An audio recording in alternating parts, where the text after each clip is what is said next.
All right then. One, two, three. Hi, my name is Nishant Mittal, And I'm Sarthak Bharadwaj. and this is the 10th episode of I Read This Book. 10th episode, man. We're so happy to have come forward with this one, even though we just posted recently, very recently, Yes. about Ikigai. We couldn't wait to discuss this book because Sarthak was extremely excited, and certainly the way he described the book to me, I couldn't wait either. And here we are talking about cases that India forgot. So, Sarthak, tell me, why did you pick this book up and how did you find it? Well, of course, as a student of law, the theme of this book is, of course, of utmost interest to me. Cases that India forgot is an erudite collection of cases that time has failed to reinforce into public consciousness, divided into four neat sections ranging from national security, religion, politics, and gender. Chintan Chandrachud attempts to bring these cases back into public memory. That's the central theme So, of the these book. must be cases like of extraordinary significance, which might have, you know, Yes, laid a very, very powerful imprint on the fabric of this country. yes. But people don't talk about these cases as much as Keswananda Bharti case, probably. Keswaran Bharti case, like you mentioned, is perhaps the only case which is also taught to high school students in their civics textbooks. There Yeah. is no other Supreme Court judgment in the course curriculum. So So, you're these right. are cases of parallel importance, but, Parallel importance or these are cases where courts have failed to discharge their duties properly. oh So my god. these are the two. Yes. Can you give me? I'm very excited. How many examples are There are 10 cases 10 in cases? total. Yes. Can you tell me about one case which you found like, oh my god, this is huge. Oh, yes, absolutely. Since you talked about Kesan and Bharti case, it'll be interesting here to note that Minerva Mills was another case which came up short after the court decided the Kesan and Bharti case. So before we talk about the Minerva Mills case, we please summarize the Keswananda Bharti case in like 10-20 seconds for our people. So, all you need to know about the Keswan and Bharti case is that the court held that the parliament cannot amend the basic structure of the constitution, and that is it. Okay. Essentially. Oh my Now, god. basic structure, the Of the court did not Constitution. define what the basic structure is. However, it gave some examples such as the principles of democracy, secularism, so on and so forth.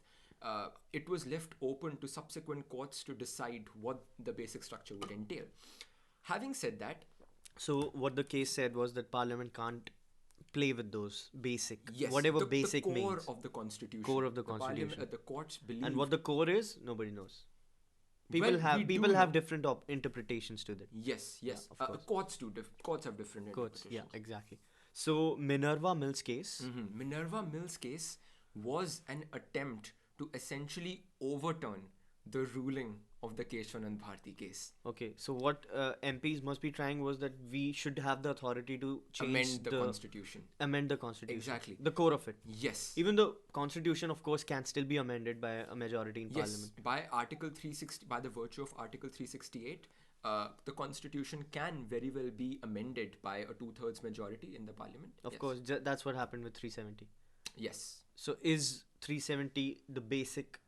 Just asking if it's easy or if it's even possible to answer that Well, question. it is possible to answer that question. What the abrogation of Article 370 does is essentially toy with the concept of federalism. So, without offering my opinion, we should see how the court tackles that, because federalism is indeed part of the basic structure of the constitution, and the reduction of a state into a union territory is a challenge to the concept of federalism. So, So how the that could be a very difficult argument to defend against. Perhaps not. The Perhaps state not. is being represented by the Attorney General K.K. Venugopal. Okay. And when he's at there, nothing is impossible. However, there are, of course, challenges to the amendment and. Of course, of course. So what did Minerva Mills case Yes, talk about? Minerva Mills, like I said before, was an attempt to overturn the ruling in the Keshan and Bharti case. Okay. So, what the Congress government at that time did was was bring in two new clauses to the amending clause of the constitution, which essentially said that one, parliament can amend any part of the constitution, and two, the courts will have no jurisdiction to test whether these amendments are unconstitutional. Another So basically, the MPs get a free hand. basically, yes. Okay. That That's what the Congress was trying to do. Yes. Then. When was this? Oh man, I don't remember the name, but 1975. All right. Okay. Got it. I'm not sure on the date. Sure. Yes. Another article, Article 31C, was introduced, which said that if any law is in furtherance of a directive principle of state policy, then it cannot be challenged on the ground that a fundamental right is being violated. So you see, this had huge ramifications. Essentially, the parliament could change the constitution in whatever manner it wants. And that is a strange, worrying, and Yeah, that's a big deal. that's a big deal. And what did you say? The last point, which is pretty legal. I'm sorry, I missed it. Oh, sure. So, directive principles of state policy, as the name suggests, are principles that give directions to the state while making their policy.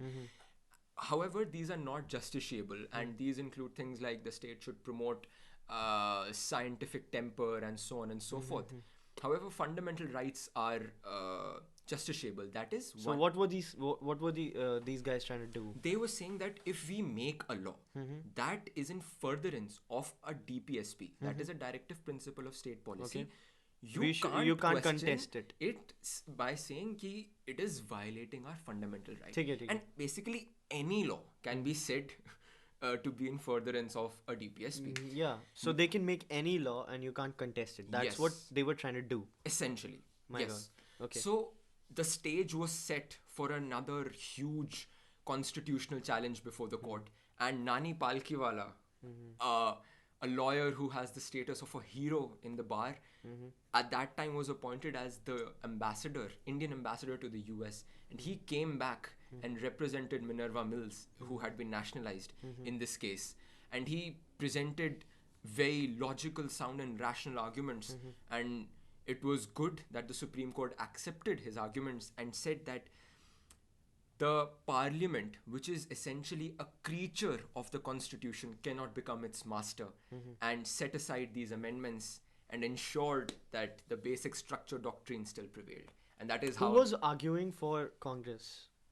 the then Attorney General, I have forgotten his name. Okay. Was he a good Oh, lawyer? yes, of course. He was a lawyer of great repute, of course.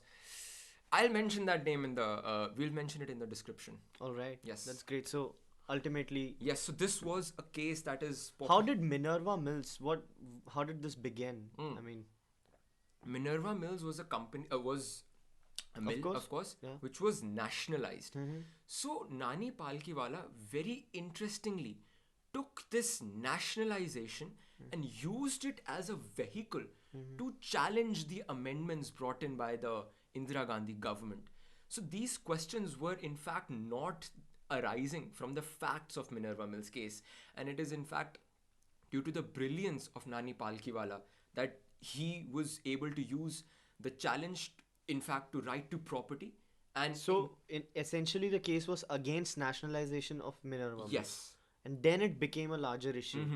Okay. because if the parliament can't do these things, then of course Minerva Mills also can't be nationalized. So it wasn't nationalized? Or was Yes, it wasn't. it? Okay. Terrific. That's great stuff. And this was it was honestly very hard to follow for me. As But a non-legal the way person. Chintan Chandrachud writes it is extremely easy to follow. My description might not have been as clear, but the way Mr. Chandrachud has described these things is fantastic. No, the good thing is that you can rewind this video. I can't rewind the conversation, but I will be once the video is uploaded. Sure. So I hope that we have 9 of such cases of such credence in this book. Yes.